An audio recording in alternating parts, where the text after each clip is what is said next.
Okay, well, hello Connecting Point, and today we pick up our study of the life of David in the book of 1 Samuel, and we're at chapter 24, and I'm calling this chapter God's Ways versus Human Reasoning.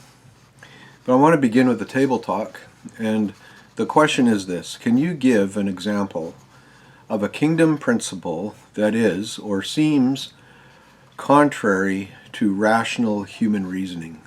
I'll give you a few minutes and then we'll get right back into this chapter.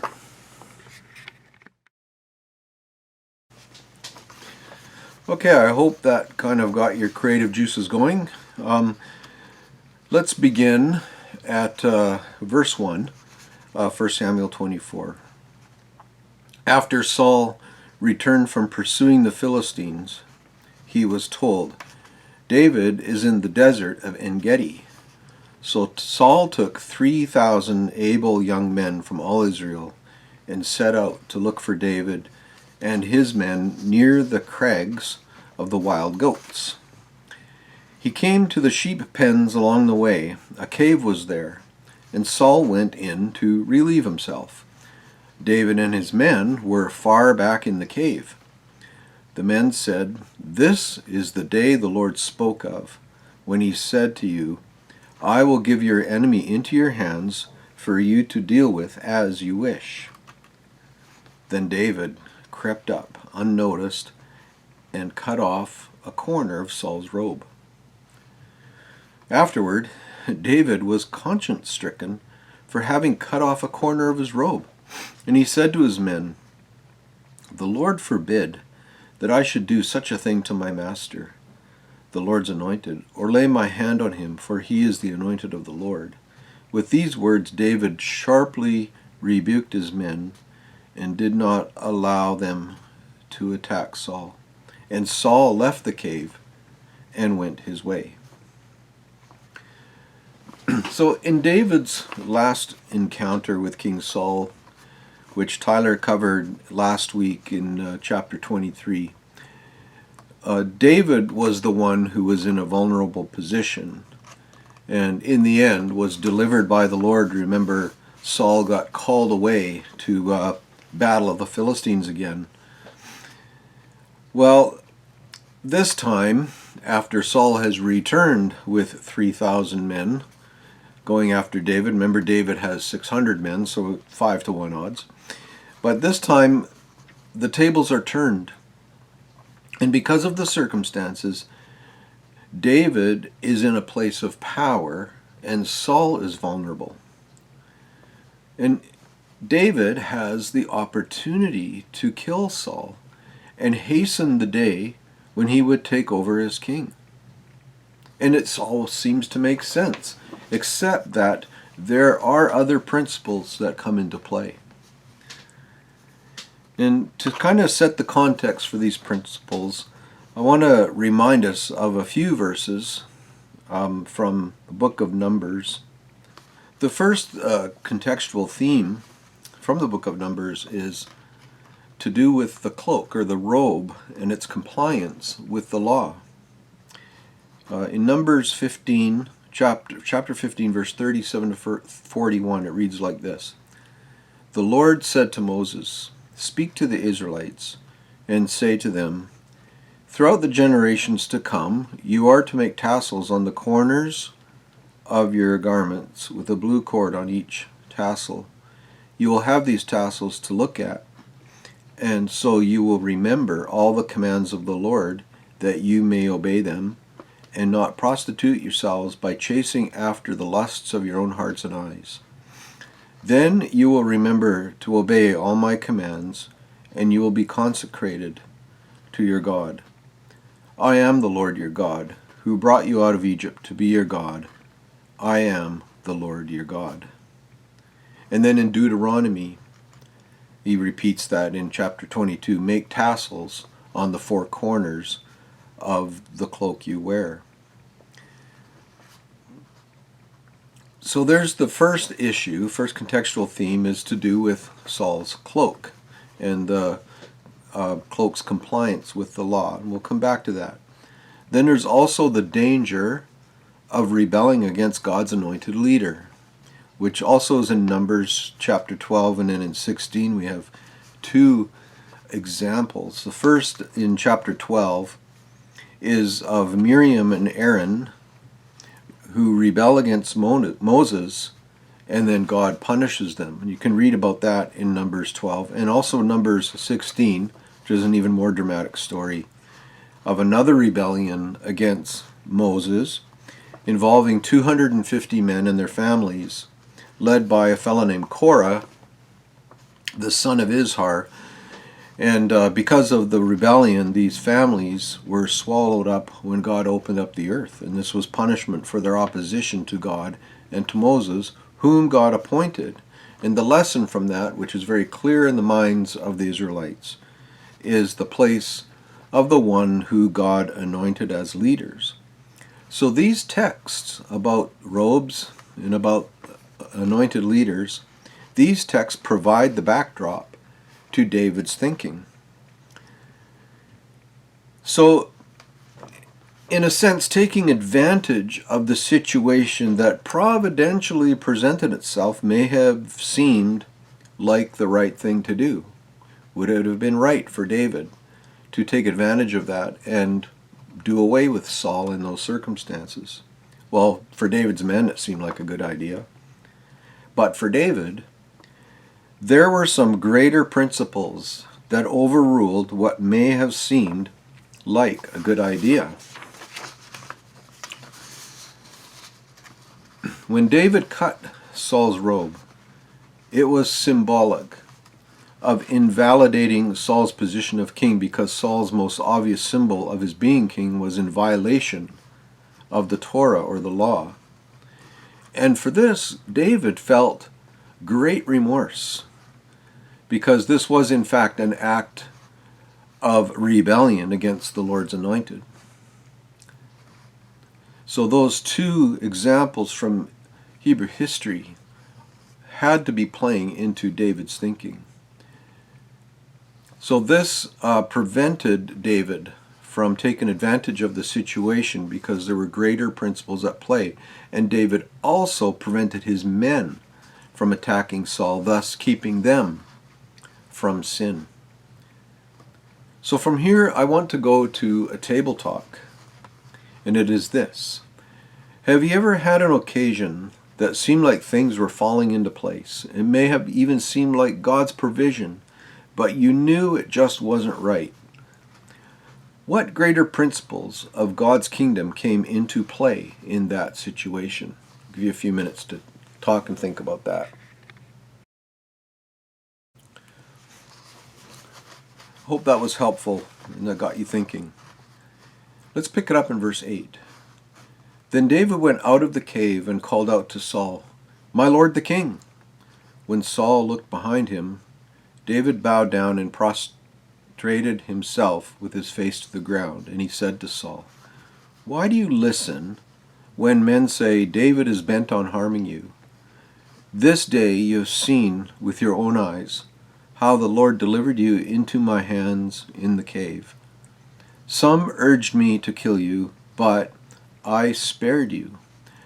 I said, 'I will not lay my hand on my Lord, because he is the Lord's anointed. See, my father, look at this piece of your robe in my hand. I cut off the corner of your robe, but did not kill you. See that there is nothing in my hand to indicate that I am guilty of wrongdoing or rebellion. I have not wronged you, but you are hunting me down to take my life. May the Lord judge between you and me, and may the Lord avenge the wrongs you have done to me, but my hand will not touch you. As the old saying goes, from evildoers come evil deeds, so my hand will not touch you. Against whom has the king of Israel come out? Are you pursuing? Who are you pursuing? A dead dog? A flea? May the Lord be our judge and decide between us. May he consider my cause and uphold it. May he vindicate me by delivering me from your hand. After David repents for his actions, he then takes the opportunity to confront Saul. He challenges Saul's belief that David wishes to harm Saul. David presents the piece of Saul's robe as evidence of his true intentions. He says, why are you believing these guys that say I'm the one who wants to harm you? I don't want to harm you. I had the chance. I didn't do it. And then he next challenges Saul on Saul's intent to hunt him down and kill him. David commits himself then to not taking matters into his own hands and trusts the Lord with the outcome. May the Lord, he says this, may the Lord avenge the wrongs you have done to me, but my hand will not touch you. And then David ends his speech to Saul by not focusing on Saul, but by appealing to the Lord. And there's 3 appeals that he makes, and then I'm going to connect that to the New Testament. The first appeal is, may the Lord be our judge and decide between us. The second appeal is this, may he consider my cause and uphold it. And then thirdly, may he vindicate me by delivering me from your hand. So rather than focusing on Saul's wrongdoing, he's already challenged Saul on that, he then turns the whole focus onto the judgment of the Lord and to the place that God has in sorting this whole thing out. May God be the judge. May God consider my cause, and may God vindicate me. Hebrews chapter 10, verse 30, talking about relationships. He says, the Hebrew writer quotes Deuteronomy 32:35, and he says, it is mine to avenge, I will repay, or some translations go, vengeance is mine, says the Lord. But it says, it is mine to avenge, I will repay. And I want, with this in mind, and David's wisdom in mind, I want to go to this table talk. Have you ever found yourself in a conflict? Well, if you say you haven't, I'm guessing you probably have a lousy memory, but everyone's been in a conflict of some sort. The question is, how do you practically put your trust in God rather than forcing the issue in such circumstances? Take a minute, think about that, talk about that, and we'll be right back. Okay, let's pick it up in verse 16. We've read David's speech that he made to Saul. Now Saul gets to respond to David. When David finished saying this, Saul asked, is that your voice, David my son? And he wept aloud. You are more righteous than I, he said. You have treated me well, but I have treated you badly. You have just now told me about the good you did to me. The Lord delivered me into your hands, but you did not kill me. When a man finds his enemy, does he let him get away unharmed? May the Lord reward you well for the way you treated me today. I know that you will surely be king, and that the kingdom of Israel will be established in your hands. Now swear to me by the Lord that you will not kill off my descendants or wipe out my name from my father's family. So David gave his oath to Saul. Then Saul returned home, but David and his men went up to the stronghold. So we come to Saul's speech, and Saul sounds like a defeated man in this text. And he seems to drop all the pretension of being the king and being the one in charge. He even comes right out and admits that David will surely be king. And along with this, he asks David to make an oath to not wipe out his descendants. David has no problem with this oath because he has already made this oath to Jonathan back in 1 Samuel chapter 20. So in the end of this exchange and these circumstances, I think most of us, probably all of us, we come to a conclusion that we admire David for his trust in the Lord. His decision to spare Saul's life when he had the opportunity to take it really defies military logic. Saul admits that much. He says, when a man finds his enemy, and he's not going to spare his life. But David does. The thing is that David showed great wisdom by submitting himself to greater godly principles. Incidentally, in the future, David's future, nobody could come and accuse David of usurping Saul's kingdom through foul play. These stories would circulate, and they would show David as a great character. And it was decisions like this, trusting God first, or trusting those principles that God had put in place, that would legitimize David's rise to becoming the monarch of Israel. Do we have the wisdom to understand the kingdoms of the principles of the kingdom that sometimes are going to not really make sense what we think is reasonable?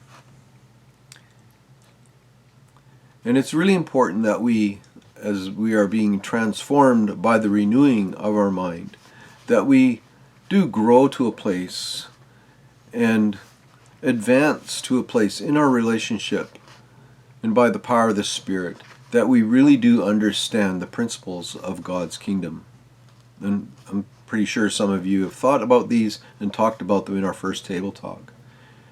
But how I would like for you to end today is this way. I would like that you would pray that we would all have the wisdom to trust God and be able to discern His ways, even if it doesn't line up with what we think makes sense. God bless you.